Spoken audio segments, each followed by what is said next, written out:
Hearst Castle, unsung heroes.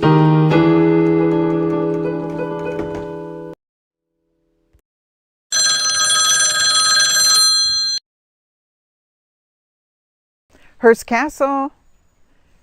May I say who's calling? Thank you. I'll transfer you now. Hi, I'm Connie, a tour guide calling from Hearst Castle to introduce you to a couple of switchboard operators who worked for Mr. Hearst. Now, so remote was the castle's San Simeon location in its heyday of the 1920s and 30s that it might as well have been perched on an island in the Pacific. This made switchboard operators essential to keep everyone connected on the hilltop and with the outside world. And they enabled Mr. Hearst to manage the construction projects, coordinate the social events for his guests, and run his media empire remotely from home.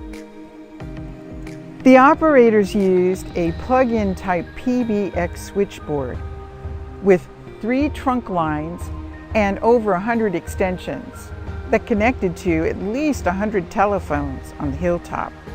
The switchboard was located in the telephone office, the estate's command center that was also equipped with a teletype machine, a dictaphone, and a radio, call letters W6GOU. The switchboard operated 24/7 with operators covering the day and night shifts. In the 1930s, Eileen Rohrberg ran the Cambria Telephone Company in an office in her little house in nearby Cambria, where she routed calls for the whole community, including Hearst Castle. Later, she became an operator at the castle itself, working the 4 p.m. to 7 a.m. shift at about $1.50 an hour. Now, adjusted for inflation, that's about $22 an hour in the year 2020. She'd take Highway 1 along the coast to work, then drive gingerly up the winding 5-mile road to the top of the hill, watching out for Mr. Hearst's zoo animals that roamed the property. One day, a goat jumped right over her fender. But that wasn't as scary as her first day on the job. That day, the castle's elevator stopped working, with Mr. Hearst inside of it.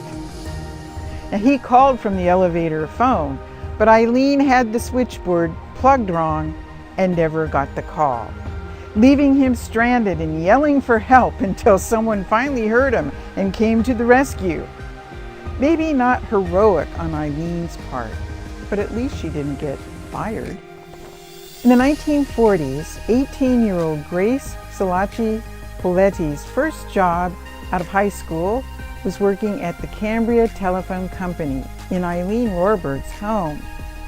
She worked there for 3 years at $1.20 an hour, or $18 today. Not bad for a first job. The Salaccis were among many Swiss-Italian families from Switzerland who immigrated here on the central coast of California in the 19th century.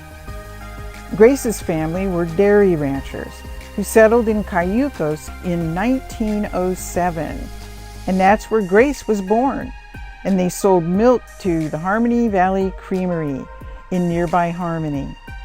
She and her 8 siblings went to a little schoolhouse on Villa Creek Road, and she graduated from Cambria Union High School that's still operating today. And in 1948, she would marry her ranch neighbor, William Paletti.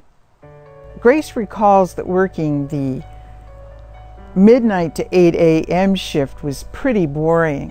Only a couple calls would come in if she was lucky. You could easily listen in on calls on the switchboard, but of course, that was strictly forbidden. But one night, Grace just couldn't resist. and she overheard Mr. Hearst's longtime companion, film star Marion Davies, calling the limo driver to whisk her away from the castle to her Santa Monica beach house after a lover's spat with Mr. Hearst. And this was Grace's best kept secret until she gave her oral history to Hearst Castle in 2003. Please